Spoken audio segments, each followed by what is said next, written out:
Assalamualaikum warahmatullahi wabarakatuh. Penonton setia channel Eva Privat, utamanya untuk guru-guru atau mungkin siswa kelas 12 yang saat ini sedang mengincar jurusan atau program studi favoritnya untuk lanjut studi. Kali ini channel Eva Privat akan membahas terkait dengan perbedaan antara SNBP versus SNBT tahun 2025. Apa sih sebenarnya perbedaannya SNBP dan SNBT itu untuk SNPMB tahun 2025 gitu? Ini penting untuk diketahui ya. Nah, untuk yang pertama, ini mulai dari ketentuan umumnya dulu ya, ketentuan umum jalur SNBP dan SNBT. Yang pertama adalah SNBP itu singkatan dari BP ini singkatan dari berdasarkan prestasi gitu. Jadi SNBP dilakukan berdasarkan hasil penelusuran prestasi akademik dengan menggunakan nilai rapor peserta didik dan non akademik. Untuk non akademik ini biasanya dibuktikan dengan sertifikat prestasinya ya. Jadi kalau ada sertifikat yang levelnya tinggi misalkan internasional itu sangat luar biasa tuh. Jadi bisa digunakan level internasional, level nasional, provinsi sampai kabupaten ya. Pernah ikut lomba dan sebagainya. Nah, untuk SNBT, untuk ketentuan jalur umum SNBT, yang pertama adalah peserta SNBT hanya diperbolehkan mengikuti UTBK sebanyak 1 kali. Ya, oke. Yang kedua, rapor yang untuk SNBP sendiri itu kan melihat prestasi ya, jadi berdasarkan nilai rapor. Nah, untuk semester 1 sampai dengan semester 5 itu masa belajar 3 tahun itu yang dicek. Kemudian yang berikutnya semester 1 sampai dengan semester 7 bagi SMK dengan masa belajar 4 tahun ya. Jadi kalau untuk yang SMA, SMK, MA itu semester 1 sampai semester 5 untuk yang masa belajarnya 3 tahun. Kalau yang masa belajarnya 4 tahun karena memang ada SMK yang masa belajarnya 8 semester tuh. Berarti yang dinilai hanya sampai semester 7. Kalau dia sekolahnya 3 tahun maka yang dilihat hanya sampai semester 5 gitu. Nah, selanjutnya untuk yang SNBT peserta harus memiliki akun SPMB siswa. Hasil UTBK hanya berlaku untuk mengikuti SNBT dan penerimaan di PTN tahun 2025.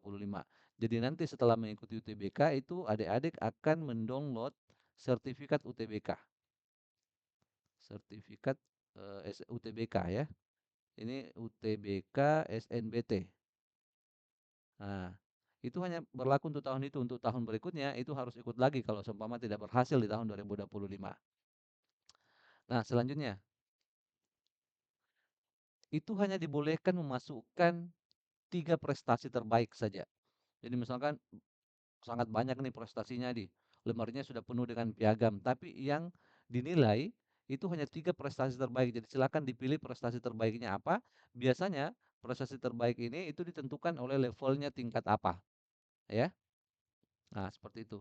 Kemudian kalau untuk yang SNBT dilakukan berdasarkan hasil UTBK dan dapat ditambah dengan kriteria lain sesuai dengan ketentuan khusus yang ditetapkan PTN yang dituju. Jadi yang poin pentingnya yang ini, ketentuan khusus. Jadi ada memang PTN tertentu yang misalkan ada prodinya itu memberikan syarat khusus. Contoh ya, kalau misalkan olahraga, prodi olahraga misalkan, maka biasanya itu ada tes fisik. Nah, seperti itu. Ya, itu yang dimaksud dengan poin ketiga ini untuk jalur UTBK gitu. Biasanya dilakukan setelah ada hasil UTBK. Oke.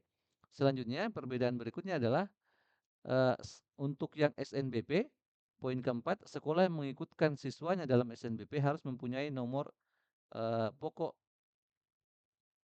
sekolah nasional dan mengisi rapor siswa yang eligible di PDSS. Jadi ini sangat ditentukan oleh sekolah.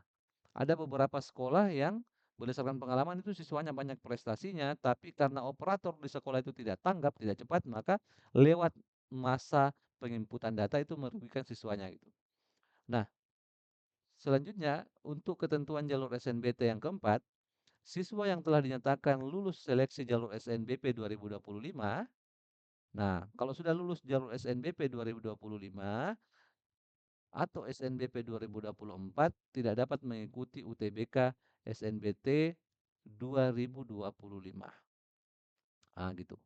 ya. Jadi kalau sudah lulus di tahap ini, maka itu tidak boleh lagi mengikuti UTBK. Artinya,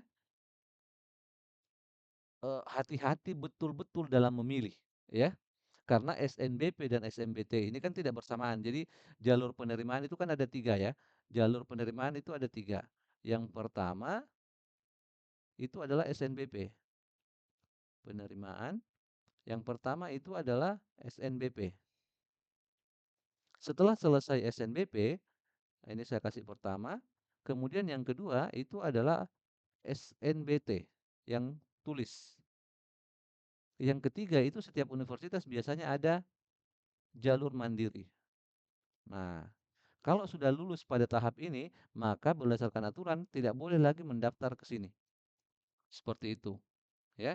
Jadi pada saat mendaftar SNBP betul-betul pilih yang sesuai dengan minat dan cita-cita adik-adik semua, ya. Karena ketika lulus maka adik-adik tidak akan punya kesempatan untuk mendaftar di jalur SNBT. Seperti itu. Oke, selanjutnya sekolah harus mengikuti akun SNBP. Ini sudah jelas nih. Untuk SNBT, aturan kelimanya adalah siswa yang dinyatakan lulus seleksi SNBP 2025 tidak dapat mengikuti jalur seleksi mandiri dimanapun. Nah, jadi kalau yang ini, kembali ke yang tadi tuh. Kalau sudah lulus yang ini, maka tidak boleh SNBT, tidak boleh juga mandiri dimanapun. Nah, seperti itu ya. Sekali lagi, pilih prodi atau jurusan yang sesuai. Nah, oke yang terakhir nih. SNBP, untuk SNBP adalah yang terakhir, siswa yang berhak mengikuti seleksi adalah siswa yang memiliki NISN, memiliki prestasi unggul, dan rekam jejak prestasi akademik di PDSS. Jadi tidak semua siswa ya harus yang berprestasi. Bahkan berprestasi pun itu setiap sekolah itu punya kuota. Jadi sekolah itu punya kuota, kuota sekolah. Misalkanlah semua siswanya berprestasi, ya, tapi tidak semua boleh mengajukan karena setiap sekolah, misalkan kalau akreditasinya A, itu hanya boleh 40% saja dari siswanya. Jadi harus memilih 40% ini siapa yang terbaik. Nah, seperti itu.